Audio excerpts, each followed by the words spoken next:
Бишкектеги Фрунзе Глобус баш болгон ири соода түйүндөрү азык-түлүк сатууга чектөө киргизди. Улуттук банк каржы уюмдарына Кыргызстандан накталай доллар алып чыгууга убактылуу тыюу салды. Казакстандын авиакомпаниялары Орусияга каттамдарын токтотту. Европа Орусияга жаңы санкцияларын салууда. Мына ушул сыяктуу Кыргызстанда жана дүйнөдө болуп аткан окуялар менен мен Фатима Аданова тааныштырам. Медиа хабка жазылып, так маалыматтарды бизден алыңыз. Кыргызстандагы Глобус Фрунзе баш болгон гипермаркеттер эң биринчи кезекте керек боло турчу азык-түлүктөрдүн жетишсиздигин алдын алуу үчүн сатууга чектөө киргизди. Ошондой эле элди паникага алдырып, ажиотаж жаратпоого чакырды. Буга чейин Орусия Евразия экономикалык биримдигинин курамындагы өлкөлөргө ушул жылдын август айына чейин өсүмдүк майы, дан азыктары жана кумшекерди экспорттоого тыюу салган болчу. Кыргызстанда импорттолгон өсүмдүк майынын запасы 2,5 айга жетет. Бул тууралуу Айыл чарба министри билдирген. Улуттук банк каржы уюмдарына Кыргызстандан накталай доллар алып чыгууга убактылуу тыюу салды. Бул тууралуу башкы регулятор сайтына жазды. Маалыматка ылайык, Кыргызстандын экономикалык коопсуздугун камсыз кылуу жана ички валюта рыногундагы кырдаалды турукташтыруу максатында бул чечим кабыл алынган. Улуттук банк бүгүнкү күнгө карата доллардын курсун 104 сом деп бекитти. Коммерциялык банктарда жана жеке менчик акча алмаштыруучу жайларда 1 доллар 107 сомдон сатылууда. Казакстандын Казакстан Air авиакомпаниясы 12 марттан баштап Орусияга каттамдарын токтотту. Себебин Орусиядан учуп келе турган каттамдарды камсыздандырууда көйгөйлөр жаралып атканы менен ачыктады.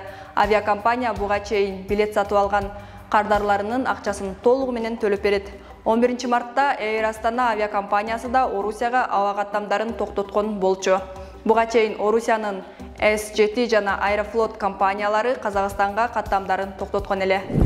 Орус күчтөрү Мелитополь шаарынын мэри Иван Федоровду уурдап кеткен. Бул тууралуу Украинанын тышкы иштер министри 11 мартта маалымдады. Мелитополь мэринин уурдалышы Женева конвенциясын жана кошумча протоколдор боюнча согуш кылмышы деп мүнөздөлөт. Бул документтер согушта жайкын тургундарды туткунга алууга тыюу салат деп айтылат билдирүүдө. Украин тарап орус күчтөрү Иван Федоровду эч негизсиз террорчулукка күнөөлөп, көп өтпөй уурдап кеткенин маалымдоодо. Орусия тарап бул маалымат боюнча комментарий бере элек.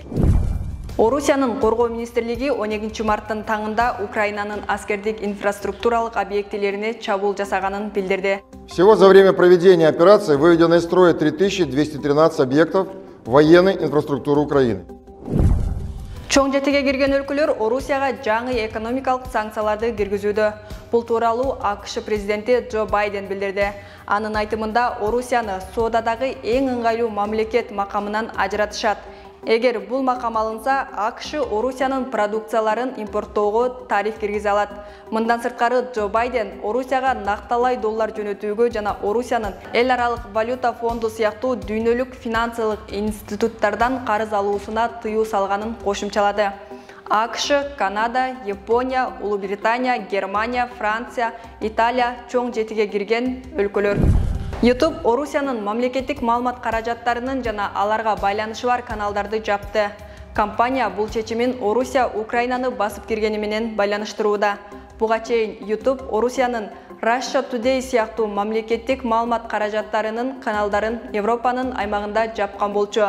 Андан сырткары YouTube Украинадагы согушту чагылдырган видеолорду өчүрүп турат. Бул алардын эрежелерине каршы келет деп билдирет Reuters агенттиги. Oriflame косметикалык компаниясы агымга каршы чыгып, Орусияда сатууну улантат деп билдирет компания. Бүгүнкү жаңылыктар топтому мына ушу менен аяктайт. Көрүшкөнчө аман болуңуз.